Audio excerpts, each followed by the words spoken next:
Hello, this is Joe from Nerd in Korea. We are getting to our third video on budget elementals. Now we are talking about the elementals that are best with other elementals, or other cards that are best with other elementals.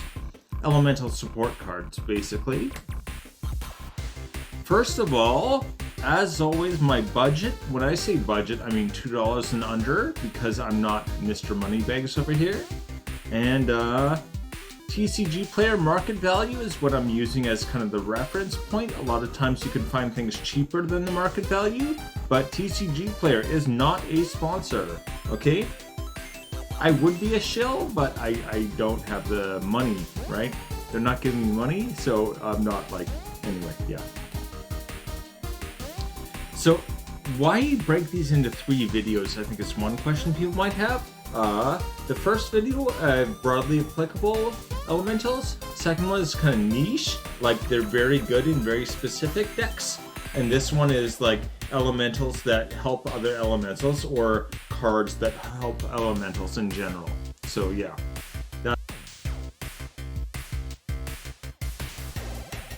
Okay, first part, our first card, Hoofprints of the Stag.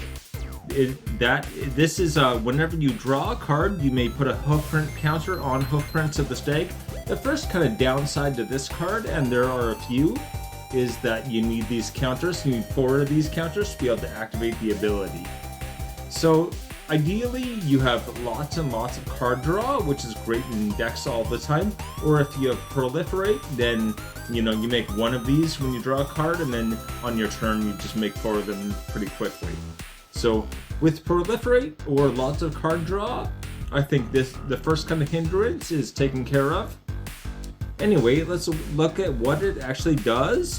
For 2 and a white, you can remove 4 Hoofprint counters from this card and create a 4/4 white elemental creature token with flying.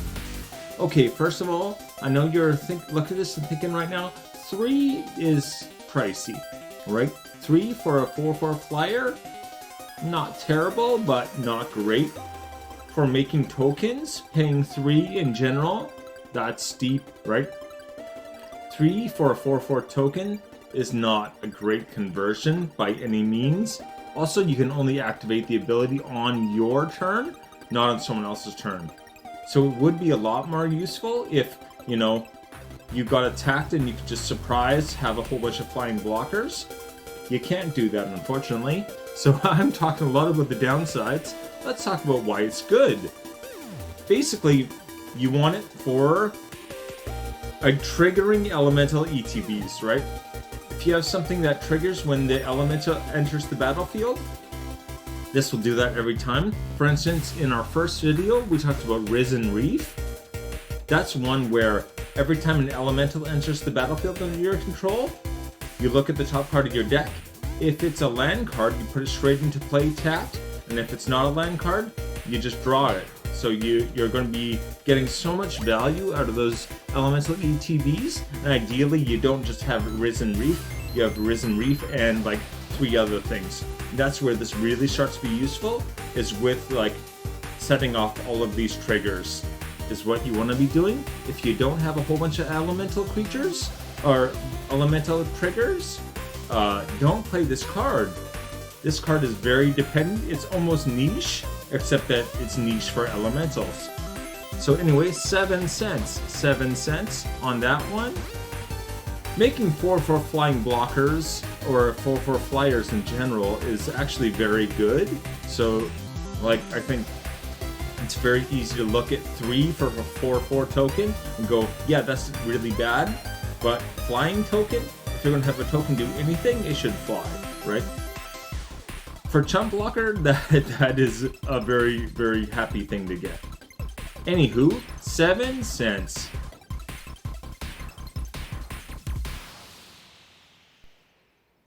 Next we have Smoke Braider. Smoke Braider is 1 word. I spent about 20 minutes today looking for Smoke Braider, as in Smoke Braider. And I actually started thinking, did I imagine that card? Is it real? Am I hallucinating magic cards now? Am I that far along the train? but no, I wasn't. This is a one-word smoke raider. Anyway, I get irritated with magic names. That's all I want to say about that. Anyway, okay. You can tap to add 2 mana in any combination of colors to your mana pool. First of all, very, very flexible, right? Especially for a red card, creating any kind of mana you want. It is only for elementals, but remember, if it's for elementals, also any shapeshifter can do it, right? Changeling, not shapeshifter. Anyway, yeah. Spend this only to play elemental spells. So again, spells, anything with the elemental keyword. So if it's an instant or sorcery that has the elemental keyword, you can still use it for that as well. Or changeling for that matter. Or to activate abilities of elementals. So once again, you're able to activate abilities of changelings, of elementals. This gets a lot more flexible if you plan it the right way, basically. It is only 1 and a red, so even the first time you tap this, its casting cost versus how much mana you've made balances out right away, right? If you can give this haste somehow, then first turn it's going to pay for itself. Basically a free casting. Anyway, 18 cents. 18 cents for that one.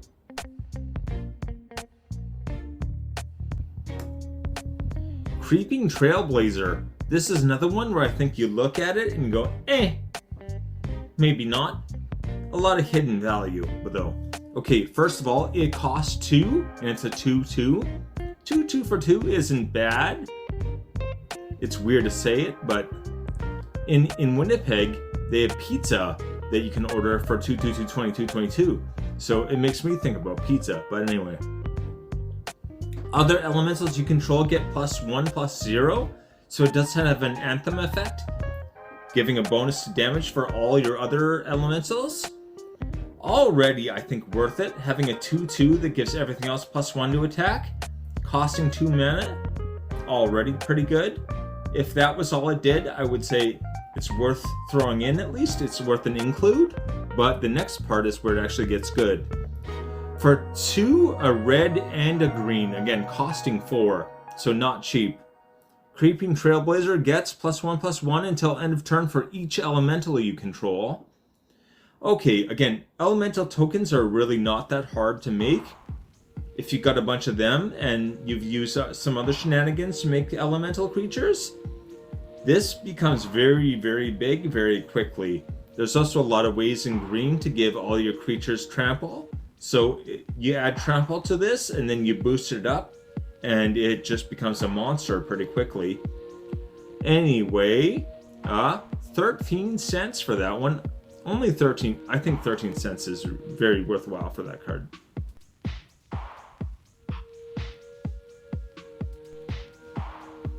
Flamekin Harbinger. This is where it gets really good.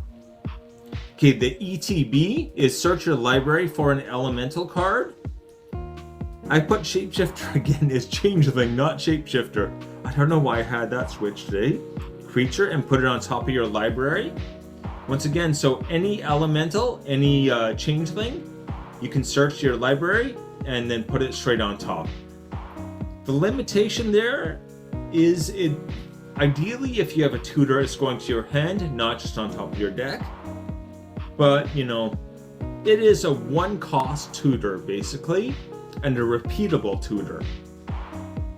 So if you can flicker this, right?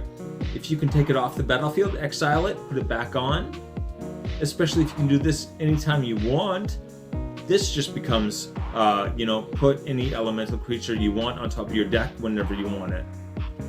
The usefulness of this is just insane, and I think especially with elementals, kind of go along with searching out lands and landfall triggers a lot. So finding lands, elementals are usually very good at. And then we have here we got actually finding the creatures. So it's kind of the other half of the equation. I feel like elementals often are very, very good at getting lands and searching them out and stuff like that. But what do you do after that? you've got all this mana, you need stuff to cast, you need the creatures, you need the other things. And that's what this does, right? It really does, I think, fill that niche very nicely. Anyway, 91 cents. Again, 91 cents for a 1 mana tutor. It is a very limited purpose tutor, but if you have, again, changelings, a lot of changelings or elementals in your deck, this should go in. This should go in. Alright, next up, I'm just going to ask everyone, please like and subscribe. I'm terrible at remembering this usually, so I added this to my little presentation.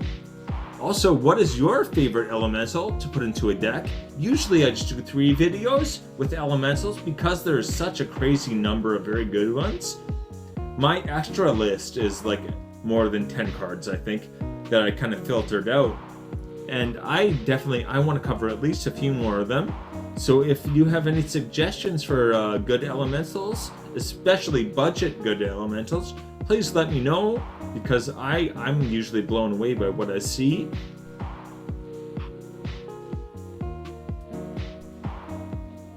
Our number 1 card here is Sylvan Awakening.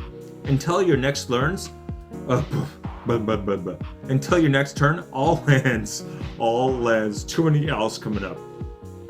You control become 2/2 elemental creatures. Again, 2/2 elementals, meh, right? Not great. I don't like making my lands into creatures in general. Seems dangerous, especially all of them, unless, of course, they have something like indestructible. So they're 2/2 elemental creatures with reach, indestructible, and haste. Alright, so they're still lands. The fact that they're still lands is a very big deal. A lot of removal spells do say non-land permanent, right? The most flexible ones will not be allowed to hit permanents or lands, only non-land permanents. Okay, so if it's a land creature, it's still a land, right? A lot of those effects, like Void Grand, for instance, does say non-land permanent on it. Just they won't be able to target this at all. Anywho, also something with like what was I was spacing on the name again? Creeping. Yeah, I forget. Anyway, the one where it's like you can give your creature a bonus for all the other elementals on the board. That is something where this will boost that as well. Okay, you do not get the enter the battlefield effects though, so that would be insane if you did, but your lands are already on the battlefield. Making them into elemental creatures is not elemental creatures entering the battlefield. The lands are on the battlefield, right? There's no ETBs out of that. Unfortunately, you do not get ETBs, but elemental anthem effects, there's lots of those you can find. So if you got a lot of things just to boost up your elemental creatures, making all your lands into even 2/2s, ideally you have something that gives trample, which green has lots of, and lots of anthem effects. So these are more, hopefully they're going to be more like 5/3s or something, and then you just get a whole bunch of them from all your land ramp that you've been doing all game with the elementals, and you just, yeah, finish off an opponent. Basically, this is ideally used as a finisher, right? It's kind of like in a commander game, it's the part where you get to 1v1 and you need something to just push it over the ledge and finish the game. That's what this does. 149. 149 for that. Not bad at all.